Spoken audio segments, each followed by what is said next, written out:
Greetings and blessed day to you once again, people of God. Last time on season 2, on sexual demons, part 6, we covered the captivation and the manipulation under lust. And we're talking about the homosexual demons. And we explained about the demon of homosexuality. We talked about the spirit behind the gays and lesbians, and even the bisexuals. And today we continue still in season 2, but part 7. We want to talk about the sexual influence of Jezebel. We want to talk about the sexual influence of Jezebel. I know so many times this dimension has been preached and addressed, but it needs to be revealed today who Jezebel is. Though many know her as a woman in scriptures, but it needs to be revealed at an extreme revelation dimension so that you understand that Jezebel is not just a woman and was not just a woman. So, people of God, in this part 7 on sexual demons, which is still in season 2, we are also going to be looking at the rulership demon of all sexual immorality. The rulership demon of all sexual immorality, headed by the queen herself in spirit, which is Jezebel. So for us to understand more on this dimension, let's get into scriptures. Revelations chapter 17 verse 1. But before we read Revelations chapter 17 verse 1, I want you to understand that the rulership of all sexual immorality is not just the rulership of one sin of sexual immorality. It is the rulership of all sexual related immorality, not just one dimension that concerns only fornication or adultery, but all manner of sin that is inspired by all immorality of the flesh. And this is the spirit of Jezebel and its sexual influence that we want to explain. In Revelation chapter 17 verse 1, it reads, "And there came one of the 7 angels which had the 7 vials, and talked with me, saying, Come unto me, come hither, I will shew you the judgment of the great whore that sitteth upon many waters." And to sit upon many waters, it means to cover the multitudes. The waters means the multitudes. I'm interpreting what the waters mean. Every time when you read where it's written the waters or the sand of the seashore, is talking about the multitudes of this earth. So this is where this whore was seen sitting upon by John the Revelator. In Revelation chapter 17 verse 2 it reads, "With whom the kings of the earth have committed fornication." The kings of the earth. It means it was not only covering this world, but it was sitting even on the throne where the kings sit, because the kings are the ones that rule this earth and everything that is material in it. With whom the kings of the earth have committed fornication, and the inhabitants of the earth have been made drunk with the wine of her fornication. And to be made drunk with the wine of her fornication, it means to be misled. You know what wine does when you take it?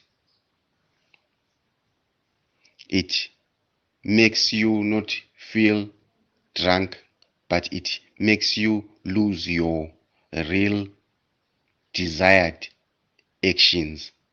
In whatever you do, you lose control. And making not only kings drunk of that wine of her fornication, but also the inhabitants of the earth.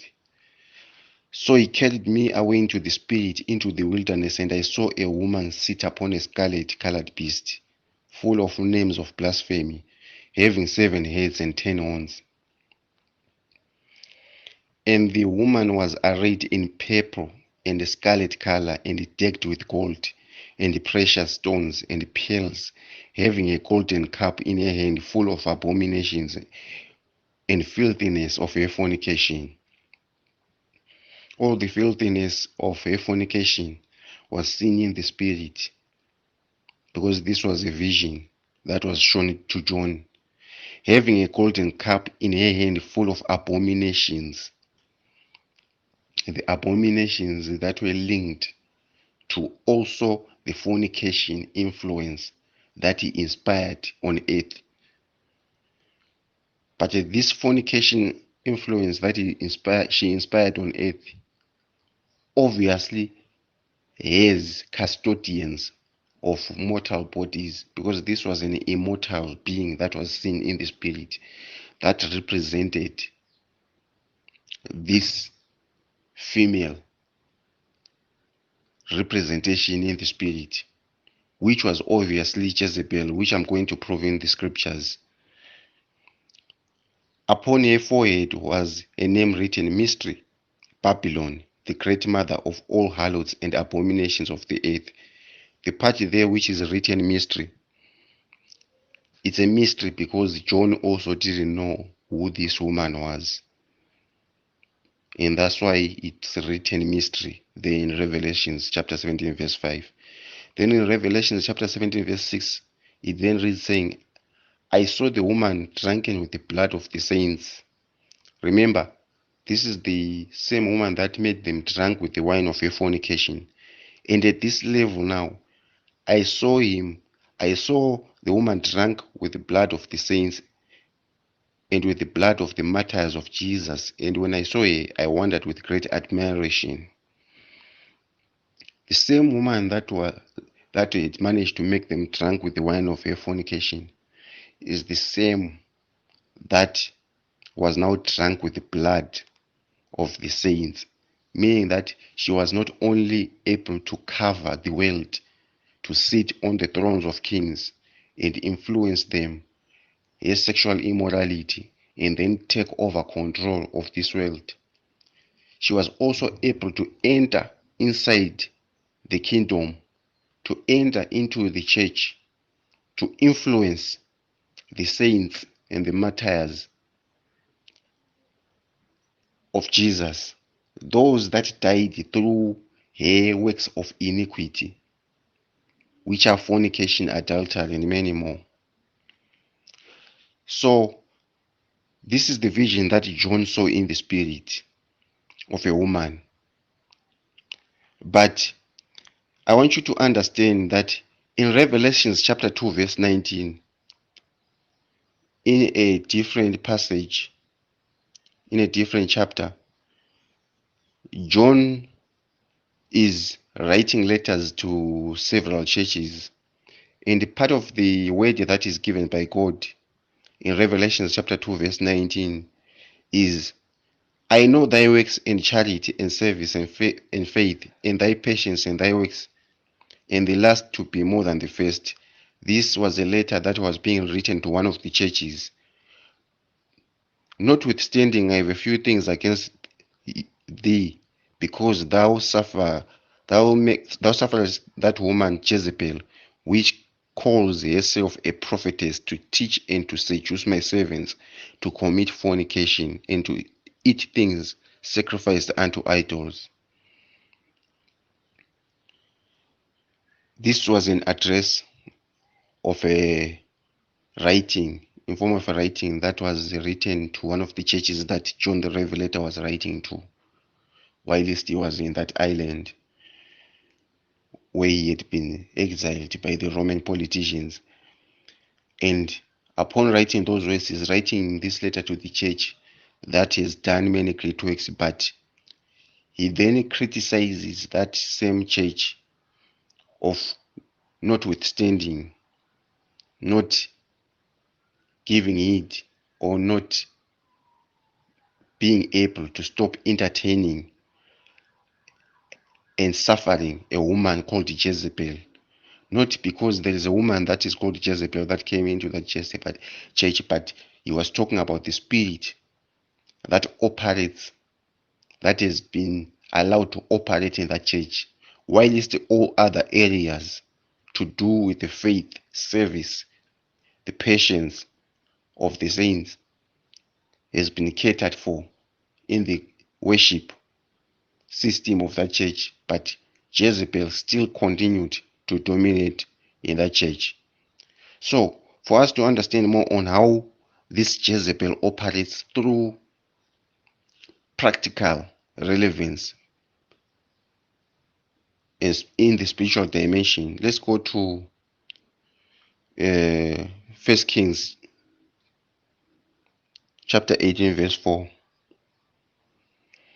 For it was so when Jezebel cut off the prophets of the Lord that Obadiah took 100 prophets and hid them by 50 in a cave and fed them with bread and water. Now, this is the Jezebel that John the Revelator was talking about, and he used this Jezebel as a reference upon writing to the church that he was instructing to give heed against the influence of Jezebel in church, which is a spirit influence that is dramatizing the works of immorality that Jezebel did. And these are the works that Jezebel did. Jezebel was a queen that was married to Ahab. Ahab was a king, but having the ability, as written in the scriptures, of sitting on the throne to influence even kings, Jezebel was able to even influence kings. Jezebel was able to influence even the prophets, but not all prophets though. She was able to influence those prophets that were not anointed by God, or those prophets that God had not allowed her to influence. She would not. For it was so when Jezebel cut off the prophets of the Lord that Obadiah took 100 prophets and hid them by 50 in a cave and fed them with bread and water. And it reached a time where God sent Elijah, and Elijah slew the prophets of Jezebel on that miracle that was performed on the mountain of fire. And after those prophets had been killed by Elijah, in 1 Kings chapter 18, verse 13, was it not told my Lord that what I did when Jezebel slew the prophets of the Lord? Now I hid 100 men of the Lord's prophets by 50 in the cave and fed them with bread and water. That was before Elijah had killed the prophets of Jezebel. Now therefore send and gather to me, O Israel, unto Mount Carmel, and the prophets of Baal 450, and the prophets of the groves 400, which eat at Jezebel's table. To eat at Jezebel's table, it means these prophets were prophets that were not operating according to the Lord, but prophets that were operating under Jezebel influence. And when I'm saying Jezebel influence, the only influence that Jezebel had over these prophets is that these were not just prophets that were pure, these were prophets that were also defiled sexually, because they were under Jezebel. And this is the power of influence that Jezebel had as the mother of all harlots. And after Elijah had killed these prophets after the test on that mountain of fire, Ahab told Jezebel all that Elijah had done and how he had slain all the prophets with the sword. And Jezebel sent a messenger unto Elijah, saying, So let the gods do to me and more also, if I make not thy life as the life of one of them by tomorrow. And we know how Elijah ran away from Jezebel and even resided inside a cave. But even after all that, Elijah did not complete that assignment. He left that assignment to Elisha to finish it because it was a very big assignment of defeating Jezebel. And Jezebel did not stop with her works of iniquity, her sexual immoral influence, not only over kings and prophets. He even seized the properties of the saints of God, and which among his she seized was the property of Naboth, who had a vineyard. And upon seizing it, she called every elder to come and gather, and she made them fast for this day. Meaning that Jezebel's influence was not just immorality, but spiritual. She made them fast before they could execute the judgment of killing Naboth, who had the vineyard. And Jezebel, his wife, said unto Ahab, Do you not govern the kingdom of Israel? Arise and eat bread, and let your heart be merry. I will give thee the vineyard of Naboth the Jezreelite.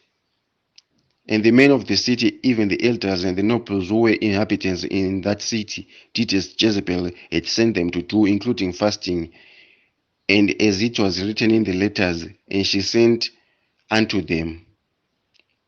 Then the word came back to Jezebel, saying, Naboth is stoned to death.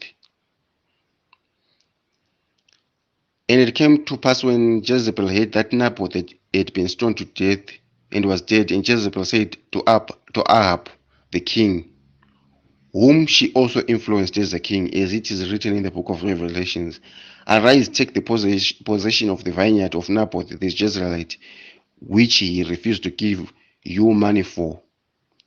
Now